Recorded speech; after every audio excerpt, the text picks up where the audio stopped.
трябва да се пазят. Така е, чедо. Според народния обичай, на бъдни вечер гостите трябва да са нечетен брой. И запомнете, много е важно. Всичките трябва да са постни. Трапезата се подрежда на земята върху слама. Ето, виждате. Тук са помилите с болти перки, постните самички, житото и ценикът ошапват, пукърките и меда, орехите, плодовете, а какви кърванчета с коледарите изместори, красота! Мамо, а къде е питата боговицата? Баба Линика е майсторка на погачите, така че тя я приготвя и я украсява. Щом се изпече, ще я донесе. Мамо, моля ти се, докато чакаме, разкажи ми една приказка, ама да е вълшебна. Мили мои, в коледната нощ ние хората, звездите разказват най-вълшебната от всички приказки за раждането на Божия Син Исус Христос. Това е нощта на чудесата и избърнатите мечти. Тогава аз ти пожелавам звездите от небосвода да влязат при нас. А пък аз искам да видя отблизо джуджетата на дядо Коледа. Когато човек си пожелае нещо много, много силно, то наистина се сбъдва. А сега затворете очи.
Моята близанка е прекрасна, грее като слънцето ясно. Само че за жалост е едничка, а пък тук звездичка до звездичка. Какво ще правите? Малко да потанцуваме по двама. Аз съм кавалер, ти моя дама.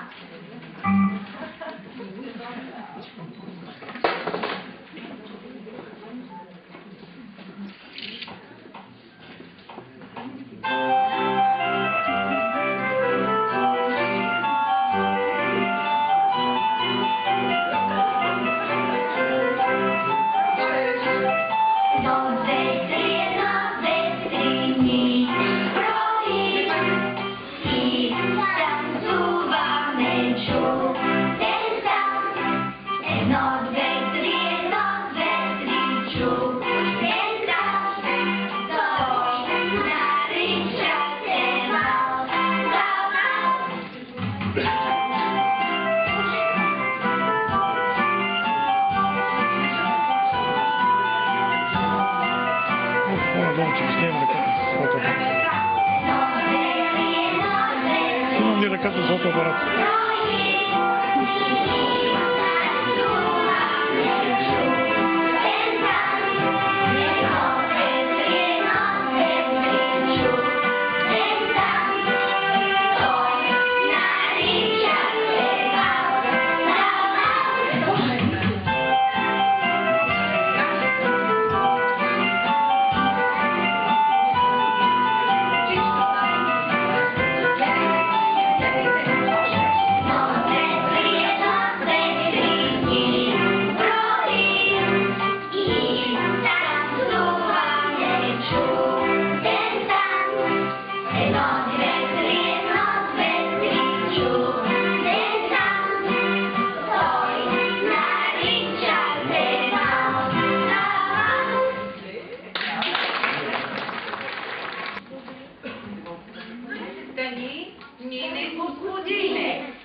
Oh!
дари попічай.